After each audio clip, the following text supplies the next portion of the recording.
Okay guys, just thought now that I'd actually got my piece of aluminium and finished my bench, I thought you'd like a short video on just exactly how I'm set up here for using the bench. Currently using a little handheld video and audio recorder, so if it's a bit wobbly, that's my fault. We can start at this side of the bench. As you see, we can go in, there's a pile of junk, and behind that there's one power supply. Well, there's actually the two power supplies there, including the one that I used to blow up that little project that I was working on yesterday. And yeah, in the background there you can see the video lights, the soldering iron. You can see a video light that side as well. And if we scan back over this way, there you have the microphone, which I'm normally using. Using the inbuilt on this particular device at the moment, which is actually quite good. Another video light, and as we scan up there, you can see the old laptop and also the watt meter. If we go further up, there we go, clock. You can just about see the new lighting and all the cabling that I've put in. There's the camera that I normally use for the downward shots. I've just been getting all the alignment set up and everything so that it actually looks at the ground, and the microphone plugs into that. In the background we have various bits of test kit. You've got one of those DIY oscilloscope kits, lots and lots of cable, and keeping going round you have there's my solder. So that's the underside of the bench. Now what you can just about see under here, this socket, if I put my hands up here, is the 300 ohm resistive load for checking audio amplifiers. 300 watt 8 ohm load. Well, I mean 300 ohm, it's 300 watt 8 ohm load. It's a couple of great big 15 ohm resistors and a large heatsink with an ordinary 6 1/4 jack on it, 6 1/4 mil or 1/4 inch, depending on where in the world you are.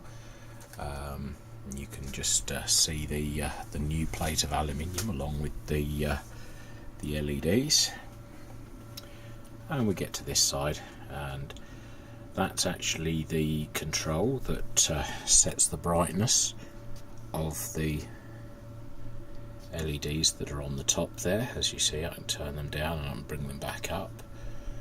Above there, that's actually the PWM controller, along with its wiring, and behind there you can just about see it. There's a 15 amp 12 volt power supply, which is what I'm using to run the whole thing from, and that actually connects into the main sockets, which are down here. Now there's the UK voltmeter, along with if I switched into watts mode, it currently registers a 2 watts. It's not really superbly calibrated, but it does show all sorts of things like frequency of the mains, and it will do the power factor of whatever's on it. There, if I actually close the lid of the thing, you can see the rest of the sockets. This is an RCD trip with one of the lights plugs on it. The rest are power supply for the laptop. Behind the laptop is my little USB microscope, which I find useful for looking at surface mount things.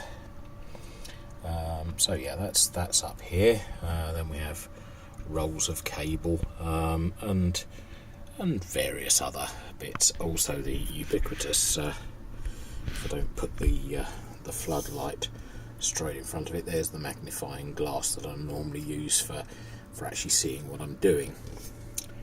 So if we come round to the front of the bench, see if I can keep this straight. As you see, the brightness is a little bit different. There is the oscilloscope, the Philips PM3057 60 meg oscilloscope. Bought it second hand, and I recently bought another one to actually keep it running.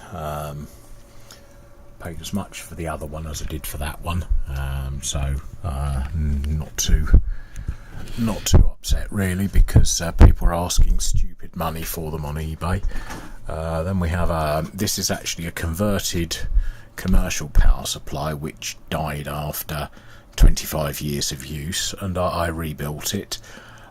This is the one I wanted to not use for the lights because it does actually have noisy fans. And as we go across, you can see that there's the signal generator, and above that another very old frequency counter, but still working. And as we carry on across here, we have another little piece of test kit, a box of matches from Amp Maker. It's actually a 30 watt impedance selector. You can put any impedance in the back and change it to anything else. It's just a little transformer in there with lots of taps on the input and output. So that's there. And then we can go further up. And what have we got? We've got some of my valve data books, if I don't fall over with the camera. Various test projects. Let's go back. You can see the DMX controller, the breadboard, the hi-fi speaker which I use for listening, and also my I don't know if you can quite see it there because I can't see anything at the moment, my dim bulb tester, along with various other old bits there. Hopefully that's looking at my Avo 8, which is still a valid piece of test equipment. There's a lot of times where an analog meter is far more useful than a digital meter, and that's why I keep hold of that, and that's why that's there ready for use. If I go back this way, you'll find all sorts of Chinese lasers and stage light type things. That really is a Chauvet DMX controller there, and underneath it is a DMX fog machine. There are actually some DMX par lights behind there. I will be setting all of those up at some stage. And again, if I turn more that way, you can see that there's even more up there. There's a 6V6 based valve amp there. It's actually considerably overpowered for what it actually is running. That transformer could run a pair of 6L6s, not a single 6V6, but that's another thing I will be working on at some stage. And just general spares, bits, pieces. We come down and come back down to sort of my level where I can see what's going on. Here you can see another one of my audio mics, which is a Shure mic. It's a slight precursor to the SM57. It's a Shure highball, but it certainly does the job, and people actually have said it sounds really, really nice. And if I keep coming down again, more components, more components, more components, more components. I'll go back over that way. Components, components, components, components, components, and the television. This is all in the dining room at home. So yes,